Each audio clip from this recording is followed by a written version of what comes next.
ભુજના railway station માર્ગ પર પાણી ભરાયા. ગટરનું દૂષિત પાણી અને વરસાદી પાણી ભરાતા લોકો પરેશાન. રોગચાળો ફેલાવવાની દહેશત. શહેરના રેલવે સ્ટેશન માર્ગ પર સામાન્ય વરસાદમાં પાણી ભરાવાની સમસ્યા જોવા મળી રહી છે. એટલું જ નહીં, ગટરોનું પાણી પણ ચારે તરફ ફેલાઈ રહ્યું છે. પ્રવાસીઓને ભારે હાલાકીનો સામનો કરવો પડી રહ્યો છે. વર્ષોથી સામાન્ય વરસાદમાં આ જ સમસ્યા રહે છે. એટલું જ નહીં, ગટર ઉભરાવાથી સ્થાનિક રહેવાસીઓ તો પરેશાન થાય જ છે, સાથે સાથે પ્રવાસીઓ પણ પરેશાન થાય છે. અહીં અવરજવર કરતા વાહન ચાલકોને પણ પારાવાર હાલાકીનો સામનો કરવો પડી રહ્યો છે.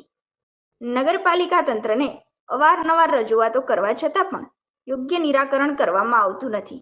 સામાન્ય વરસાદમાં જો આ સમસ્યા રહેતી હોય તો વધુ વરસાદ પડે તો શું પરિસ્થિતિ સર્જાશે તેવો સવાલ લોકો પૂછી રહ્યા છે. ગટરના ગંદા પાણી પણ અહીંથી જ પસાર થઈ રહ્યા છે. પરિણામે લોકોના સ્વાસ્થ્ય ઉપર પણ ખતરો મંડાયેલો છે. રોગચાળો ફાટી નીકળવાની દહેશત વ્યક્ત થઈ રહી છે અને વાહન ચાલકોને અવરજવર કરવું પણ મુશ્કેલીરૂપ બની રહ્યું છે. દરરોજ અહીં હજારોની સંખ્યામાં પ્રવાસીઓની અવરજવર રહે છે. તેમ છતાં પણ નગરપાલિકા તંત્રના સત્તાધીશો દ્વારા પરિણામલક્ષી કામગીરી કરવામાં આવતી નથી. ત્યારે આ સમસ્યાનું કાયમી નિરાકરણ થાય તે જરૂરી બની રહે છે.